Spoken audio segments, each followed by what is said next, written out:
Good morning प्यारे बच्चों।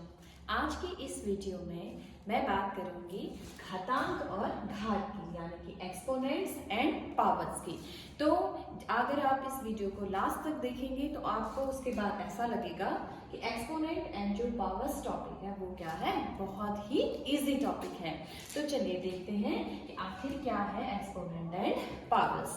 तो जैसे बेटा हमने कोई नंबर लिखा हुआ है, इस तरह से कोई नंबर लिखा हुआ इस तरह से, तो जो ये नीचे लिखा होता है बेटा, इस नंबर को हम कहते हैं बेस, यानी कि आधार। और जो ये ऊपर लिखा हुआ नंबर है ये होता है बेटा आपका एक्सपोनेंट्स। क्या होता है? एक्सपोनेंट्स। जैसे x to the power n है तो इसको हम क्या पढ़ते हैं, x raise to power n, यानी कि 2 रेज टू पावर 5। अब आई बारी भाई कि इसको हम एक्सप्लेन कैसे करेंगे, भाई क्या एक्सपोनेंट होता है। तो जैसे 2 की पावर 5 है तो इसका मतलब होता है बेटा कि 2 को हमने कितनी बार मल्टीप्लाई करना है, 5 टाइम्स मल्टीप्लाई करना है। जितनी पावर होगी, यानी कि जो नंबर ऊपर लिखा होगा उसको उतनी बार हम क्या करेंगे, मल्टीप्लाई करेंगे।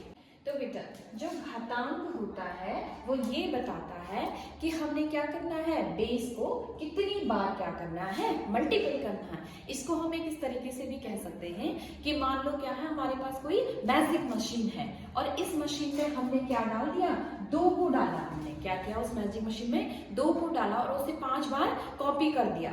जैसे ये 5 बार कॉपी हो क्या गया, जैसे हमारे पास जेरोक्स मशीन होती है ना, हम उसमें क्या करते हैं, कोई भी सर्टिफिकेट या कोई भी पेपर डालते हैं तो जितनी कॉपियां हमें चाहिए हम क्या करते हैं, उतनी कॉपियां उसमें निकालते हैं। तो ठीक उसी तरह से क्या है, ये भी, इसको भी आप ऐसे याद रखिए, ये भी क्या है, एक मैजिक मशीन है। और जो आपके पास एक्सपोनेंट है, एक्सपोनेंट का मतलब है इतनी कॉपीज होनी है, ठीक है। तो अब आई बारी भाई कि एक्सपोनेंट्स क्या होते हैं और पावर क्या होते हैं। तो एक्सपोनेंट क्या होते हैं कि जितनी बार हमने इसको क्या किया, मल्टीपल किया, यानी कि जो ये नंबर होता है ये आपके पास क्या होता है, एक्सपोनेंट होता है, ठीक है।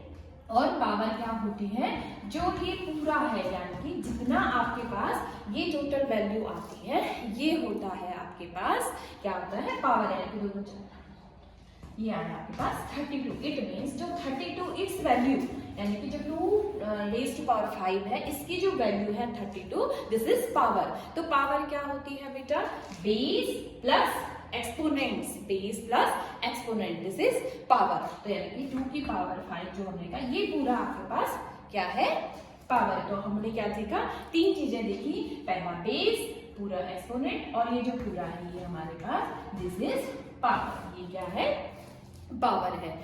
जैसे हमने देख लिया कि एक्सपोनेंट क्या होते हैं, बेस क्या होता है और पावर किसे कहते हैं। तो इसी पर एक इनके क्या है, कुछ रूल्स भी होते हैं कि अगर हमारे पास क्या हो, सेम बेस हो और पावर डिफरेंट हो और बीच में मल्टीप्लिकेशन का साइन है, यानी कि सेम बेस मल्टीप्लिकेशन है, तो इनकी पावर्स क्या हो जाती हैं, जुड़ जाती हैं, ठीक है। जैसे सपोज 2 की पावर 4 इंटू 2 की पावर 3 है, तो इनकी बेस क्या है, सेम है, तो इनकी पावर्स क्या हो जाएगी, जुड़ जाएंगी, यानी कि ये कितना आ जाएगा, 2 की पावर 7। इसी तरह से सेम बेस डिविजिबल, इसमें क्या होगा, इस बेस तो सेम है लेकिन बीच में डिवीजन का साइन है, तो इनकी पावर्स क्या होती है, घट जाती है। जैसे 2 की पावर 5 डिवाइडेड बाय 2 की पावर 3 हो तो 2 की पावर 5 माइनस 3, यानी कि answer is 2 raise to power 2।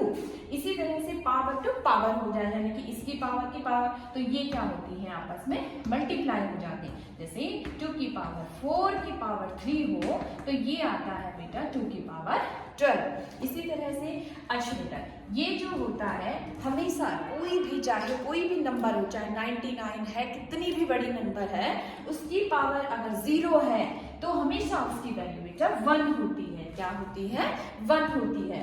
और नेगेटिव में क्या होता है कि ये इसके ओवर में आ जाता है। जैसे 2 की पावर -5 है तो इसको हम इस तरह से लिखते हैं। तो ये क्या है, इसके कुछ रूल्स हैं कि अगर क्या है, बेस सेम है तो पावर्स जुड़ जाती हैं, बेस सेम है तो डिवीजन में क्या हो जाएगा, ये घट जाएगी। इसी तरह से बेटा अब हमारे पास क्या है, बेस तो क्या है, डिफरेंट है और पावर इनकी सेम है, तो इस तरह के कैसे करेंगे, a इंटू बी की पावर m। इसी तरह से इसमें हम करेंगे a ओवर b की पावर m, और इसको हम लिखेंगे ये क्या है, a की पावर m है और b की पावर m है, तो इसको हम लिखेंगे a b की power whole power is m। अच्छा ये ऊपर रिपीट हो चुका है, तो हमने देखा कि भाई इनकी बेस क्या है बेटा, डिफरेंट है लेकिन इनकी पावर सेम है, तो हम इसको ऐसे करेंगे 2 × 3 की पावर 7। इसी तरह से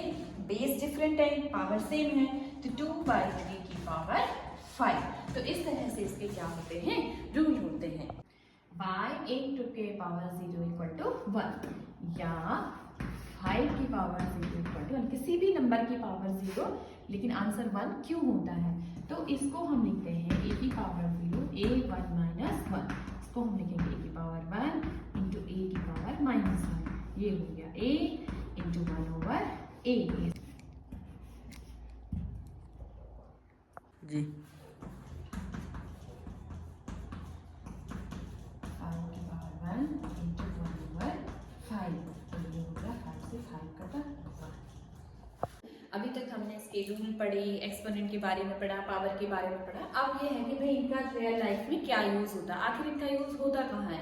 तो इनका यूज हम क्या करते हैं, बड़ी संख्याओं को छोटे रूप में लिखने के लिए इनका यूज करते हैं। जैसे ये इतनी बड़ी संख्या है, अब हम याद भी नहीं कर सकते हैं और इसे बार बार लिख भी नहीं सकते, तो हम इसको क्या करते हैं, शॉर्ट फॉर्म में लिख सकते हैं कि ये कितनी है। तो इसको हम इस तरह से लेते हैं, जैसे कंप्यूटर की मेमोरी है तो 1 KB होती है, यानी कि 1 किलोबाइट है तो 2 की पावर 10, यानी कि इतनी बाइट्स, ठीक है। इस तरह से हम लिखते हैं। या फिर जैसे हम कहते हैं साइंस में, हम कहते हैं कि भाई बैक्टीरिया क्या हो रहे हैं, पर घंटे 2 गुना बढ़ रहे हैं, तो हम उसको लिख सकते हैं 2 की पावर n के रूप। जैसे हम सोशल मीडिया में कहते हैं कि इतने व्यूज हो गए, इतने इनको पावर मिलते हैं कि 10 की पावर 2, 10 की पावर 3। तो इसका जो यूज होता है बेटा, वो यूज होता है किसी भी बड़ी संख्या को छोटे रूप में लिखने के लिए, है ना। तो इस तरह से हमने क्या देखा, एक्सपोनेंट एंड पावर्स। ये आप लोगों के लिए क्या है, प्रैक्टिस वर्क है कि इस तरह का इनका आंसर्स क्या आएगा। तो उम्मीद है कि आपको घातांक और घात यानी कि एक्सपोनेंट एंड पावर्स की अच्छी तरह से समझ आ गया होगा। Thank you for watching.